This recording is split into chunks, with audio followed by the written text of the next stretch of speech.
জীবনটা কানে মারাই গেল রে ভাই বিয়া করে। কেরে ভাই বৌদি তো বিশাল সুন্দর, পুরো পাকা আমের মতো। ওই পাকা আমটাকে নিয়েছি সারা যত সব ঝামেলা। সুন্দরী বউকে বিয়া করা যে কি ঝামেলা সেটা আমি এখনো বুঝছি। কেন কাকা সুন্দরী বউ তো সবাই চায়। এই ভাই তোর বয়স কম, তুই এখনো বুঝিস নি। আমি আর আমার বউ যখন ঘুরতে যাই রে সারা আমার দিকে ভালো লাগে। আমার বউয়ের আমি কালা নদী গেলে আমাদের ভালো দিল নাকি কালো হচ্ছে জগতের আলো। আরে কাকা তোমার দিকে না ভালোর পেছনে একটা লজিক আছে।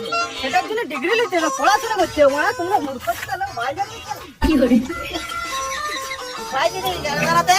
আর কি লজিকের কথা বলছি বল দেখি। শোনো কাকা, ছেলেদের একটা জন্মগত বরদান আছে। ছেলে জন্মের পর থেকে লেবুলঙ্কা ঝুলতে দেয়।